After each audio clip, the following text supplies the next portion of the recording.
Hi, everybody. It's Dr. K from Holistic Minds. I want to share with you about childhood behaviors.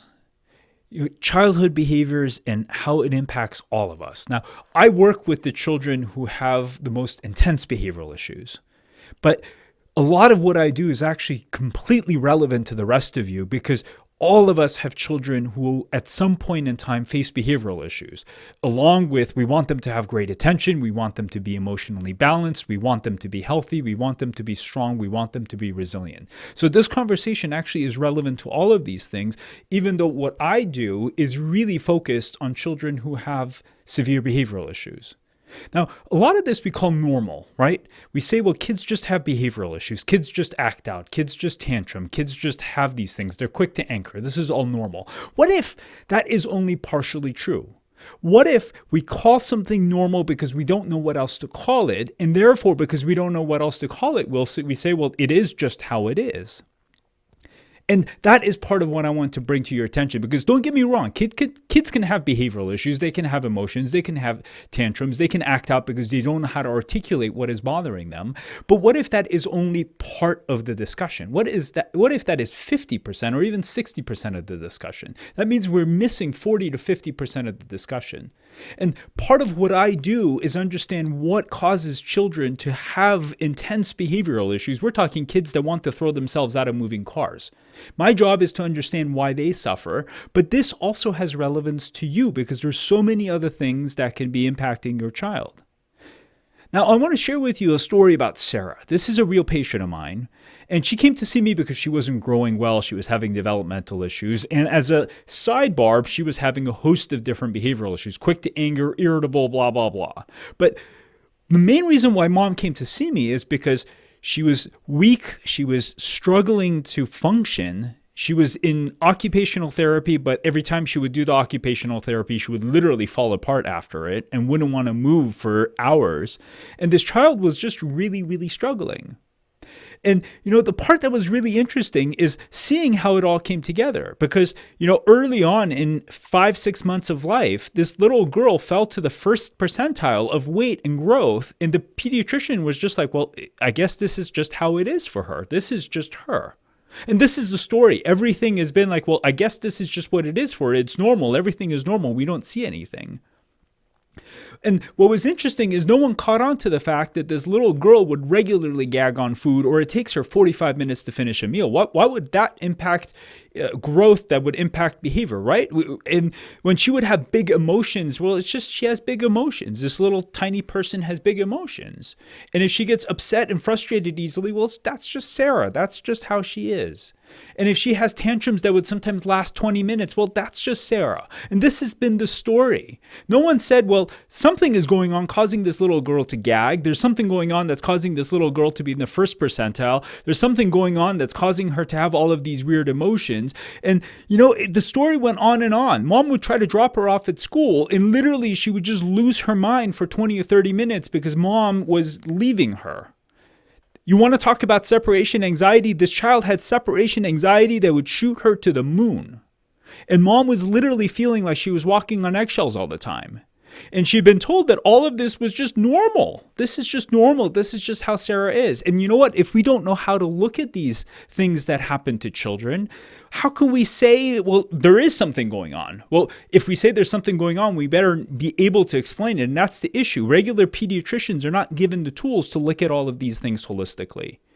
They know how to identify catastrophes. They know what will kill Sarah, but anything outside of catastrophe, regular pediatrics doesn't have entirely tools to understand all of these different elements. And that's why I've done a decade and a half of training.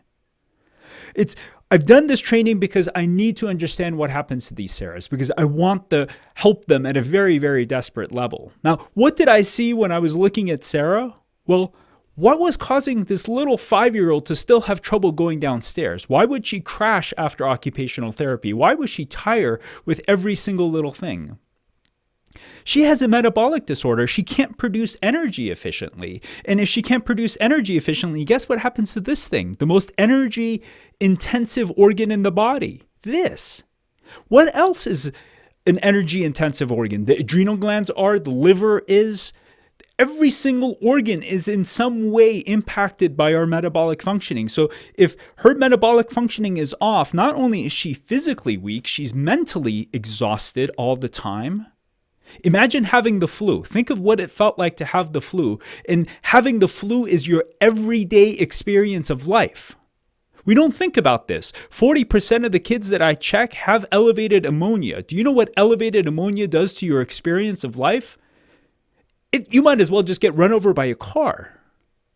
It makes you feel like hell. If every day of your life you feel like you have a mild case of the flu, would you be happy? Would you be focused? Would you feel great? No. Why would we expect these children to be any different?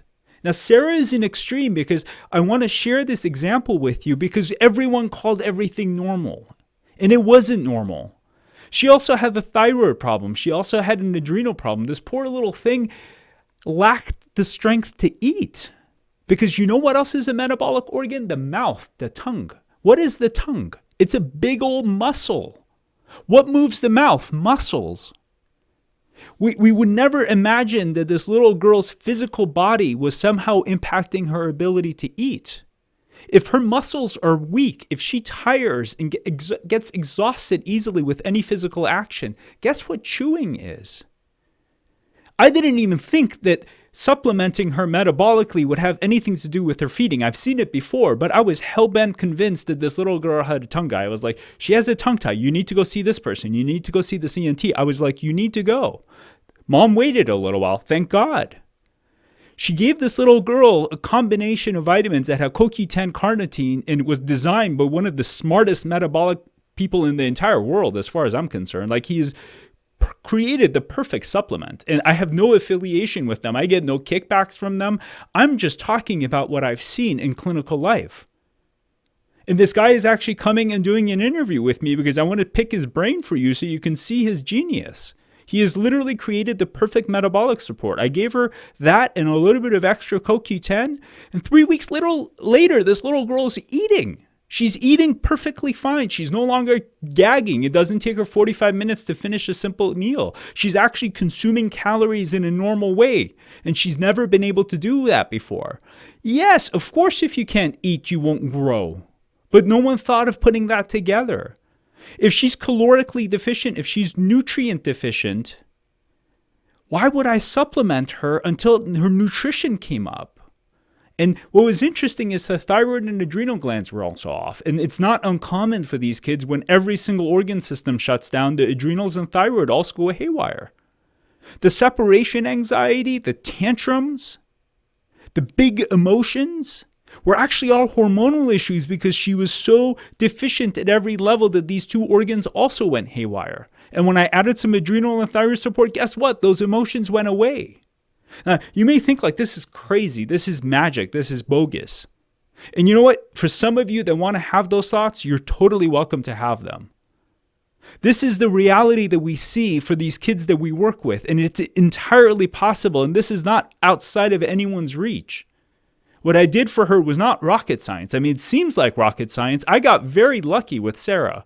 She had far fewer issues than most of the other kids I work with. Most other kids have 5, 6 different things going on simultaneously. They have a tongue tie, they have a sensory issue, they have a metabolic issue, they've got the thyroid, they've got like 6 different things, and we have to work through solving each thing to finally allow them to function. Sarah was a blessing. With her metabolic support, adrenal support, thyroid support, she was flourishing. She's putting on weight, she's starting to grow, her emotions are balanced, she's happy. She's thriving. And had we not had this discussion, had this mom not come out to find me, it would have just been like, well, Sarah's normal. She would have grown up into the adult that's meek, that's tired, that had no quality of life, that was constantly getting overwhelmed. Oh, well, she's just anxious. What does that mean? When you really, really think about it, what is the meaning of these words that we give to people? Depressed. What does that mean? Why are they depressed?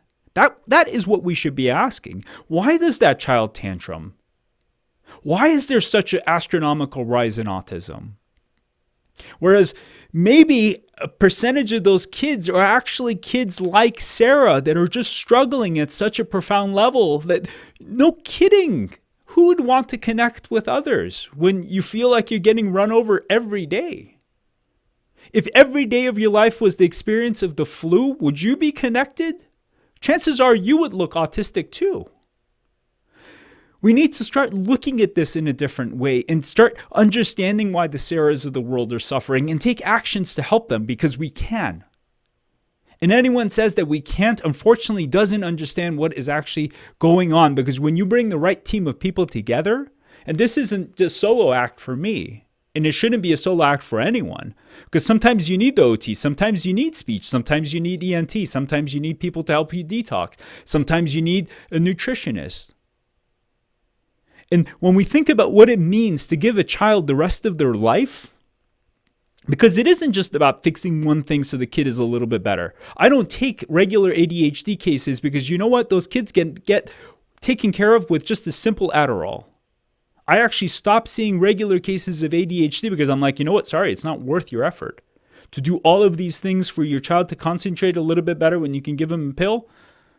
And most families don't want to do the work. But for these kids that are truly suffering, it is amazing what we can do for them. And you need to pay attention, even if your child is not having any issues, because there's so much you can learn about how to improve your child's focus, your child's concentration, memory, clarity, mood, health. Because ultimately, all of this is about health.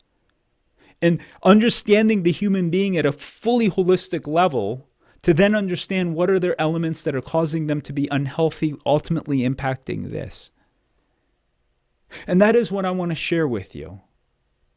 And that is what I hope you can share with others so we can spread the word, because this is entirely possible. I want to expose you to all of these insanely smart people that are doing incredible things, and for you to hear from them what is actually possible.